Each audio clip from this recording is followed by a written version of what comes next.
At my 30th birthday party, my mother-in-law dramatically revealed DNA test results proving my baby wasn't my husband's. But her calculated move to destroy our marriage backfired spectacularly with only 2 words from my husband. "You traitor. Get a cup of coffee and settle down, because this story is inspiring from start to finish." Make sure to like and subscribe for more incredible stories like this. I was suspicious the minute my MIL, Carol, insisted on coming to my 30th birthday party. Matt's mother only showed up for my celebrations if she had an agenda, but my husband convinced me to let it slide. "I think she's trying, Michelle," he'd said, his earnest brown eyes making it impossible to say no. "Let's give her a chance."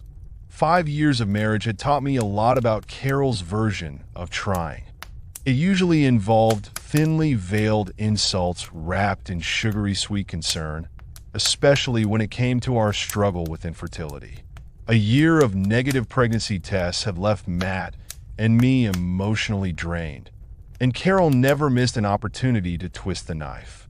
The morning of my birthday, I caught my reflection in the bathroom mirror, studying the subtle changes time had carved into my face. I realized that 30 didn't look like what I'd imagined as a girl. Back then, I'd pictured myself with 3 kids by now, maybe a minivan, definitely not the shadows under my eyes from countless sleepless nights spent wondering what was wrong with me. "Such a shame," Carol would say over Sunday dinners, patting my hand with false sympathy. "Some women just aren't meant to be mothers." Each word would land like a punch to the gut, while Matt squeezed my knee under the table, silently begging me to keep the peace. I'd learned to swallow my responses along with the overcooked pot roast she insisted on serving every time. But today was different. Today was supposed to be about celebration. Our closest friends and family had gathered in our cozy suburban home, the late afternoon sun streaming through the windows and casting warm shadows across the hardwood floors. Everyone was cooing over 3-month-old Liam as he dozed in his playpen, his thick dark lashes fluttering against cherubic cheeks. Seeing our son's peaceful face still made my heart skip a beat. After spending so much time longing for a child, every moment with him still felt like a precious gift. Sarah, my best friend since college, had outdone herself with the decorations. Silver and blue balloons bobbed gently in the ceiling corners, and a hand-painted banner proclaimed "Happy 30th Michelle" in swooping calligraphy. The dining room table groaned under the weight of potluck dishes. Katie's famous 7-layer dip, Tom's spicy wings, and centered like a crown jewel, a 3-tier chocolate ganache cake that Sarah had spent hours perfecting. I was just about to cut into the cake, the knife poised over its glossy surface, when Carol cleared her throat dramatically. The sound made my skin crawl, and the hair on my neck stood up like it always did when she was about to perform one of her petty shows. "I have a special surprise for the birthday girl." Her ruby-red lips curved into a smirk as she pulled an envelope from her designer purse. The room grew quiet as she handed it to Matt, her French manicured nails glinting under the dining room chandelier. My stomach churned as Matt tore open the envelope.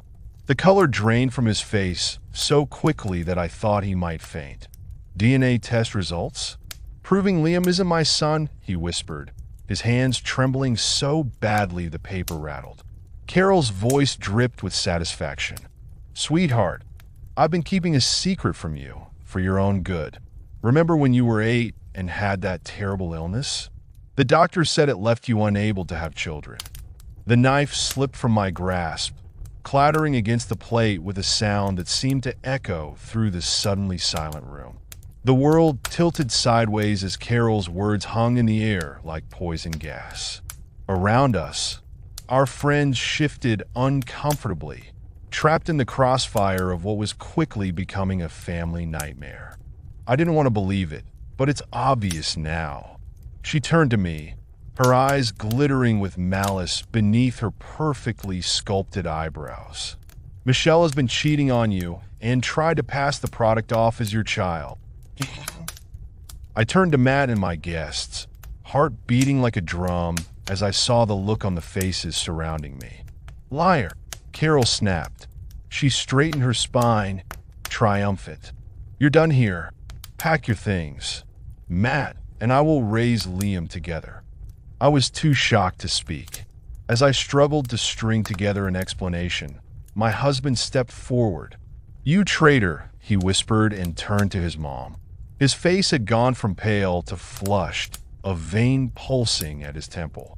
You knew I couldn't have kids and didn't tell me? Carol's perfectly arranged expression faltered like a crack appearing in expensive porcelain. I did it for you, honey. I didn't want you to feel broken. You let us try for a baby for over a year? Matt's voice rose, filling the room with raw pain.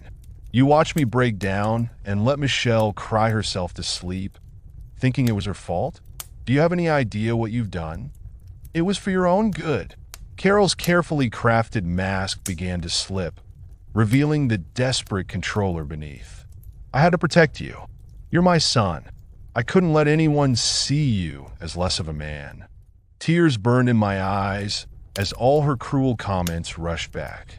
Every snide remark, every backhanded compliment, every moment she'd made me feel less than worthy of her precious son. How could you? I choked out, my voice thick with emotion. All those times you called me barren, an unfit wife, while you knew the truth all along. How could you be so cruel? You have no right to speak, you cheating. Carol spat, but Matt cut her off by slamming the envelope onto the table with such force that water glasses jumped and rippled. There's no cheating, Mom.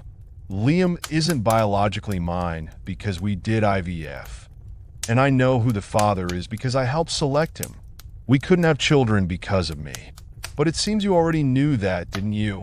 The collective gasp from our guests seemed to suck all the oxygen from the room. I watched Carol's perfectly made-up face crumple like tissue paper in the rain. IVF, she whispered, the word falling from her lips like a curse. He's our son, mine and Michelle's. Matt's voice was arctic cold, and I barely recognized this version of my usually peaceful husband. DNA doesn't matter. What matters is love, something you'll never understand. Matt, I was just trying to help. Carol's voice went shrill, desperate, like a trapped animal. I didn't mean for help. Matt's laugh was as bitter as coffee grounds. You humiliated my wife. You lied to me my entire life. And now you've tried to destroy our family. Get out of my house and out of my life. Carol's head whipped around the room, searching for allies, but found only stony faces and crossed arms. Even her brother Richard, who usually backed her up in family disputes, was staring at his shoes, his jaw clenched tight. Her perfectly painted facade crumbled as she snatched up her purse, the designer bag suddenly looking as cheap as her actions. This family will regret this. You'll all regret this, she hissed, punctuating her exit with a slam that made the windows rattle and the balloons dance nervously in their corners. Matt pulled me into his arms, and I buried my face in his chest, inhaling the familiar scent of his cologne. Sandalwood and vanilla, the same scent that had drawn me to him at Sarah's wedding 7 years ago. I'm so sorry, he whispered into my hair, his voice rough with emotion. For all of this, for her. Our friends moved around us like a protective barrier, offering quiet words of support and gentle touches. Sarah started clearing plates while Katie quietly ushered the few shell-shocked relatives toward the door. Liam chose that moment to wake up, his happy gurgle cutting through the tension like a ray of sunshine after a storm. In the weeks that followed, Matt made good on his promise to cut contact with Carol. There were no more Sunday dinners, no more guilt trips, and no more manipulation disguised as motherly concern. We focused on healing and building the peaceful home our son deserved. I watched Matt come alive in a way I'd never seen before, as if Carol's absence had lifted a weight he'd carried so long he'd forgotten it was there.